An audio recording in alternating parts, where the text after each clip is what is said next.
Hello दोस्तों, decoding cinema में हम आज डोंट ब्रीथ नाम के एक अमेरिकन हॉरर थ्रिलर मूवी को एक्सप्लेन करने जा रहे हैं। इस मूवी को डायरेक्ट किया है फेडे एल्वारेज ने। फेडे एल्वारेज को किसी भी प्रकार के कंटेंट को स्क्रीन पर बखूबी प्रेजेंट करने के लिए जाना जाता है। इन्होंने पहले भी दिल दहला देने वाली एविल डेड का निर्देशन किया है।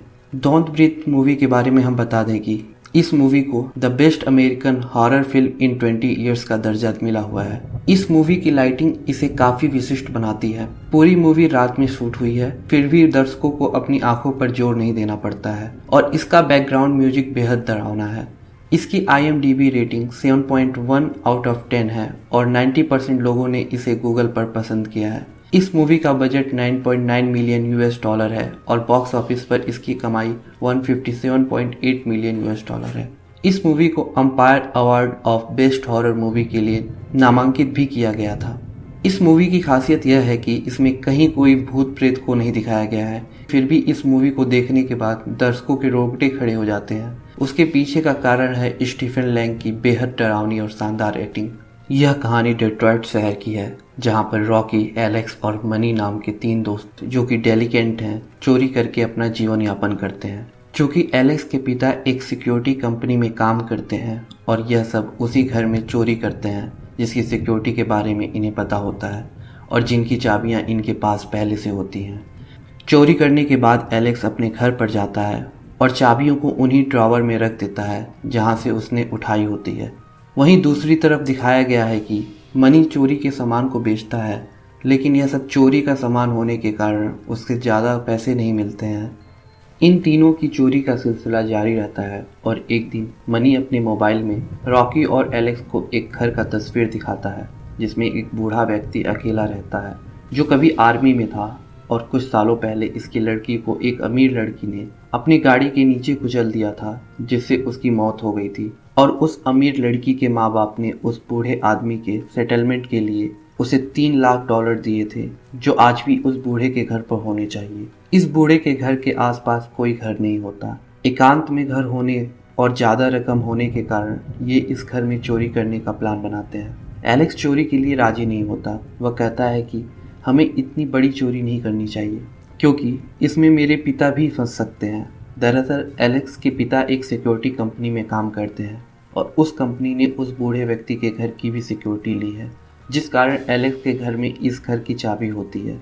रॉकी और मनी उसे समझाते हैं कि यदि एक बार हमने यह चोरी कर ली तो हमें दोबारा कभी चोरी नहीं करनी पड़ेगी, क्योंकि 3 लाख डॉलर एक बहुत बड़ी रकम होती है। लेकिन एलेक्स उनकी बात नहीं मानता और वहाँ से चला जाता है। रात को जब एलेक्स अपने घर पर होता है तो उसे रॉकी का एक मैसेज आता है कि उसे डीडी को एक अच्छी जिंदगी देनी है। दरअसल डीडी उसकी छोटी बहन का नाम है। वो उसे अच्छी जिंदगी देना चाहती है और हमेशा के लिए कैलिफोर्निया जाना चाहती है, क्योंकि उसकी माँ एक अच्छी माँ नहीं है और वह हमेशा नशे में डूबी रहती है। उसका एक बॉयफ्रेंड भी है। रॉकी नहीं चाहती कि उसका और उसके बॉयफ्रेंड का साया भी उसकी छोटी बहन पर पड़े। इसी कारण एलेक्स को मैसेज करती है। एलेक्स इस चोरी के लिए राजी हो जाता है और अगली सुबह वे चोरी करने निकल जाते हैं। सबसे पहले यह उस घर के बाहर एक कैमरा लगा देते हैं ताकि कौन उस घर में आता जाता है यह उन्हें पता चल सके। मनी कैमरे की रिकॉर्डिंग देखकर बताता है कि पिछले 5 दिनों से वह बूढ़ा अपने घर से बाहर भी नहीं निकला है और जब यह तीनों गाड़ियों में बैठकर बातें कर रहे होते हैं तभी एक कुत्ता अचानक इनकी गाड़ी पर हमला कर देता है। यह कुत्ता उसी बूढ़े व्यक्ति का पालतू कुत्ता है। बूढ़ा व्यक्ति अपने घर से बाहर आया होता है अपने कुत्ते को टहलाने के लिए। वह बूढ़ा व्यक्ति अंधा होता है। मनी इन्हें बताता है कि जब यह आर्मी में था तो ये गल्फ वार का हिस्सा था और वहाँ पर एक बम ब्लास्ट के दौरान इसकी आंखों की रोशनी हमेशा के लिए चली गई। अब यह तीनों वहाँ से चले जाते हैं और अंधेरा होने पर आते हैं। वे सबसे पहले कुत्ते को बेहोशी का बिस्कुट खिलाते हैं, फिर घर के अलार्म सिस्टम को डिसेबल करते हैं ताकि अलार्म ना बजे और यहाँ पर पुलिस ना आ सके। लेकिन जब मुख्य दरवाजे पर जाते हैं तो देखते हैं कि वहाँ पर 4 अलग अलग तरह के ताले हैं और इनके पास चाबी एक ही होती है। एलेक्स कहता है कि उसने बाकी चाबियां सिक्योरिटी कंपनी को क्यों नहीं दी, तो मनी कहता है कि इसके पास इतना पैसा है कि यह किसी पर विश्वास नहीं कर सकता। जब दरवाजे नहीं खुलते तो रॉकी ऊपर वाली खिड़की से अंदर जाने का फैसला करती है और अब यह तीनों इस घर के अंदर दाखिल हो चुके हैं। अब यहाँ से इस मूवी का टर्निंग पॉइंट आता है जो दर्शकों के दिल की धड़कन तेज कर देता है। मनी सबसे पहले उस रूम में जाता है जहाँ पर वह बूढ़ा व्यक्ति सो रहा होता है और उसे एक नशीले धुएं की मदद से गहरी नींद में सुला देना चाहता है, लेकिन तभी उस बूढ़े व्यक्ति की नींद खुल जाती है। अंधा होने के कारण वो मनी को नहीं देख पाता और उसके सामने लगी टीवी जो कि ऑन होती है उसे बंद करके फिर सो जाता है। मनी उस कमरे में नशीली गैस छोड़कर नीचे आ जाता है। नीचे रॉकी उन्हें एक दरवाजा दिखाती है और वे समझ जाते हैं कि हो न हो पैसे इसी में हैं। मनी दरवाजे को तोड़ने की लाख कोशिश करता है लेकिन असफल रहता है और अंततः मनी अपनी गन निकालता है, जिसे देखकर एलेक्स और रॉकी हैरान हो जाते हैं क्योंकि उन्हें पता नहीं होता है कि मनी यहाँ पर गन लेकर आया है। एलेक्स कहता है कि वह बूढ़ा व्यक्ति हमें कानूनी तौर पर मार सकता है, हमें ऐसा नहीं करना चाहिए, पर मनी इन दोनों की बातों को नज़रअंदाज कर देता है। एलेक्स कहता है कि ठीक है, तुम दोनों चोरी करो, मैं जा रहा हूँ, और चला जाता है। एलेक्स के जाते ही वह बूढ़ा अंधा व्यक्ति इनके सामने खड़ा होता है। दरअसल वह बंदूक की आवाज़ सुनकर जग गया था। वह अपनी कांपती हुई आवाज़ में पूछता है कि यहाँ कौन है। मनी कहता है कि मैं गलती से यहाँ आ गया था, अब मैं जा रहा हूँ। लेकिन वह बूढ़ा व्यक्ति मनी की ओर धीरे धीरे बढ़ने लगता है। मनी उस पर गन तान देता है और कहता है कि अगर तुम आगे बढ़े तो मैं गोली मार दूंगा, और बूढ़ा आदमी कांपते हुए आगे बढ़ता है। मनी उसे डराने के लिए एक गोली उसके बगल से चलाता है, पर बूढ़ा व्यक्ति उसकी तरफ धीरे धीरे बढ़ता ही रहता है। मनी कोई प्रोफेशनल किलर नहीं है, यह छोटे मोटे चोर हैं, इसलिए किसी का खून नहीं कर सकते। और इससे पहले कि मनी दूसरी गोली चलाता, बूढ़ा व्यक्ति उसकी गन पकड़ लेता है। आर्मी में होने के कारण उसके पास काफ़ी ताकत होती है। वो मनी का गला दबा देता है और पूछता है कि तुम्हारे साथ और कौन कौन है। मनी कहता है कि मैं अकेला हूँ और मैं गलती से यहाँ पर आ गया, मैं यहाँ से चला जाऊँगा। बूढ़ा उसका गला छोड़ देता है। मनी को लगता है कि उसकी जान बच गई, लेकिन तभी वह बूढ़ा व्यक्ति उसे उसी की गन से गोली मार देता है। रॉकी सामने सब कुछ देख रही होती है लेकिन कुछ नहीं कर पाती। उधर एलेक्स गोली की आवाज़ सुनकर रुक जाता है और फिर से अंदर आ जाता है। वह बूढ़ा कमरे का ताला लगाने के लिए जाता है, तभी उसके पैर में एक शीशा चुभता है। वह समझ जाता है कि मनी खिड़की के रास्ते अंदर आया था। वह खिड़की पर लकड़ी का एक टुकड़ा ठोकने लगता है। एलेक्स भी वहीं पर वॉश बेसिन के नीचे छुपा होता है। इसके बाद बूढ़ा आदमी वहां से चला जाता है और तभी एलेक्स को रॉकी का मैसेज आता है और उसमें लिखा होता है कि इसने मनी को जान से मार दिया। यह सुनकर एलेक्स पूरी तरह परेशान हो जाता है और लिखता है कि मैं भी घर के अंदर हूँ, तुम कहाँ हो। रॉकी लिखती है कि मैं क्लोजेट के अंदर हूँ।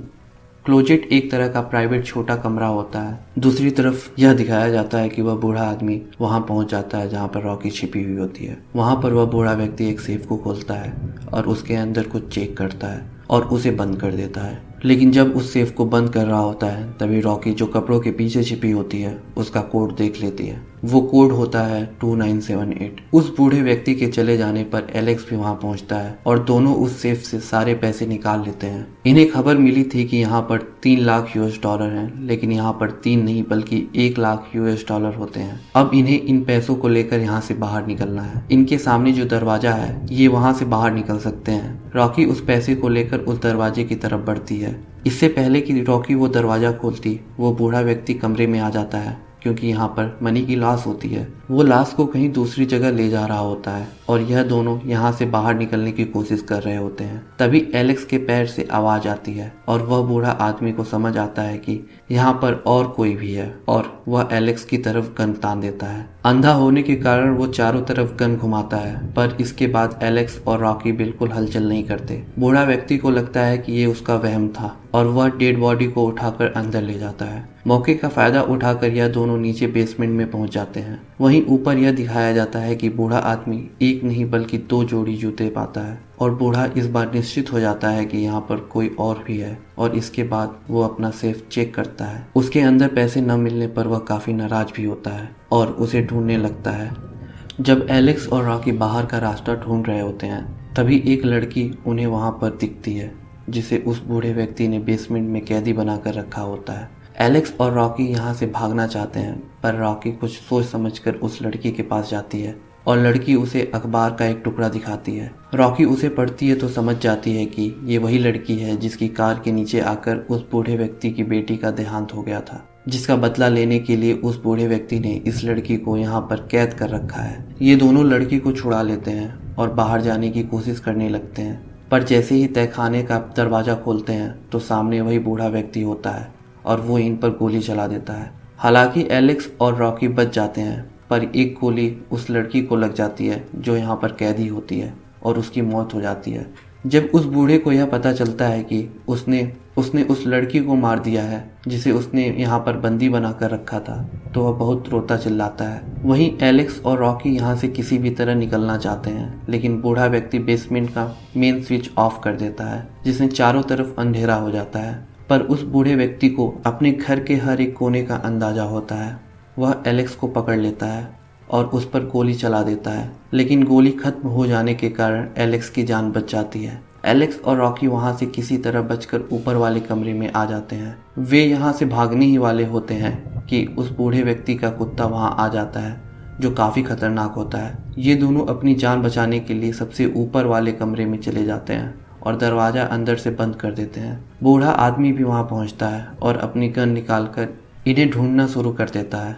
ये दोनों इस कमरे में बुरी तरह फंस चुके होते हैं। तभी एलेक्स रॉकी से कहता है कि क्या तुम्हारे पास रिमोट है? वह उसे रिमोट दे देती है। एलेक्स कहता है कि मैं पैनिक बटन दबा रहा हूँ ताकि यहाँ पर पुलिस आ सके। दरअसल इस घर में सिक्योरिटी सिस्टम लगा है, ये उसी का रिमोट है जो इसके पास होता है, और अगर इसका बटन दबा दिया जाए तो यहाँ पर पुलिस आ जाएगी। रॉकी कहती है कि पुलिस को मत बुलाओ, नहीं तो हम इन पैसों को नहीं रख पाएंगे। इन सब के दौरान वह बूढ़ा व्यक्ति इन्हें खोजता हुआ वहां पहुंचता है और दरवाजे को खोलने की कोशिश करने लगता है। एलेक्स दरवाजे को पकड़ लेता है। वहीं कमरे में एक डक्टिंग पाइप होता है जिसके जरिए रॉकी वहां से निकलना शुरू कर देती है, और अब बूढ़ा व्यक्ति दरवाजा खोलकर अंदर आ जाता है और अब उसका कुत्ता एलेक्स पर हमला करता है। तो एलेक्स खिड़की से बाहर कूद जाता है और बेहोश हो जाता है। दरअसल वो कांच से बनी हुई छत पर गिरता है, जिसकी आवाज़ सुनकर उस बूढ़े आदमी को पता चलता है कि एलेक्स कहाँ पर है और उस पर गोली चलाता है और एलेक्स कांच के टूटने से नीचे गिर जाता है। बूढ़ा आदमी भी नीचे आ जाता है और घास काटने वाली बड़ी कैंची से एलेक्स को मार देता है।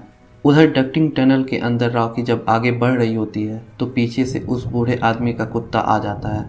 रॉकी अपनी जान बचाने के लिए नीचे कूद जाती है और बेहोश हो जाती है। कुछ देर बाद जब उसे होश आता है तो वो वहां से निकलने की कोशिश करती है, लेकिन बूढ़े आदमी को पता होता है कि वह वहां पर है। वह उसे पकड़कर काफी बुरी तरीके से मारता है, जिससे रॉकी फिर बेहोश हो जाती है। जब उसे होश आता है तो वो खुद को वहीं पर बंधा हुआ पाती है जहां वह लड़की बंधी हुई थी। बूढ़ा आदमी रॉकी को बताता है कि उस लड़की ने मेरी बेटी को मुझसे छीन लिया। वो अमीर थी इसलिए उसे सजा नहीं हुई। मैं भगवान पर विश्वास नहीं करता, क्योंकि उसने मुझसे मेरी बेटी छीनी थी, इसलिए वही मेरी बेटी मुझे वापस कर सकती थी, इसलिए मैंने उसे बंदी बनाया था। वो प्रेग्नेंट थी और आज रात अगर तुम तीनों यहाँ पर नहीं आते तो वो लड़की और उसके पेट में पल रहा मेरा बच्चा दोनों जिंदा होते। यह सब कुछ तुम लोगों की वजह से हुआ है और अब तुम्हें इसकी सजा मिलेगी। दरअसल बूढ़े व्यक्ति ने ये फैसला कर लिया था कि वो बच्चा जो उसे वो लड़की देने वाली थी वो उसे अब रॉकी देगी, लेकिन वो रेपिस्ट नहीं होता है। वो रॉकी को बताता है कि मैंने उसके साथ कुछ नहीं किया। दरअसल इसने उसकी बॉडी के अंदर अपना स्पर्म इंजेक्ट किया था,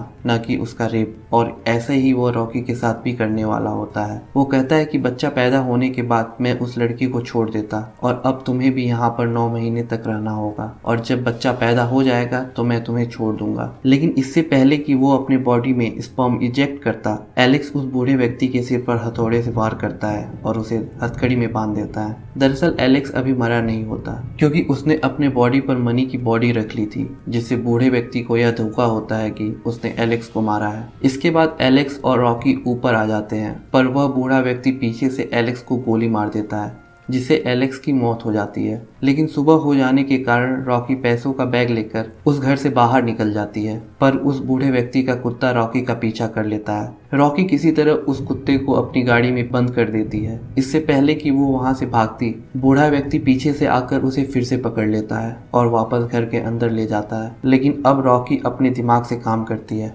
और उसके पास जो रिमोट होता है उससे वह घर के अलार्म सिस्टम को ऑन कर देती है। अलार्म की तेज आवाज के कारण उस बूढ़े व्यक्ति को रॉकी की आहट का पता नहीं चलता और रॉकी उस पर चारों तरफ से दौड़ दौड़ कर हमला करती है।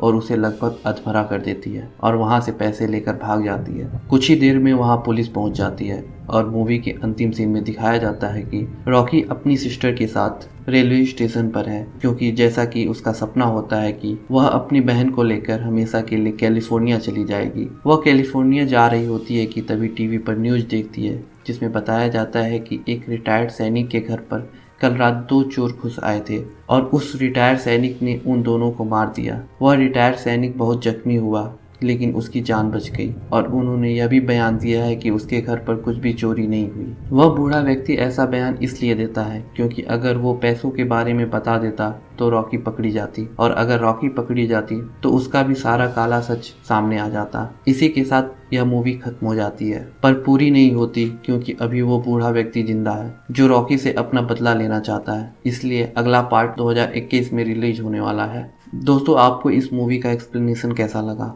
कमेंट सेक्शन में जरूर बताइए और इस चैनल को सब्सक्राइब कर हमें सपोर्ट जरूर कीजिए।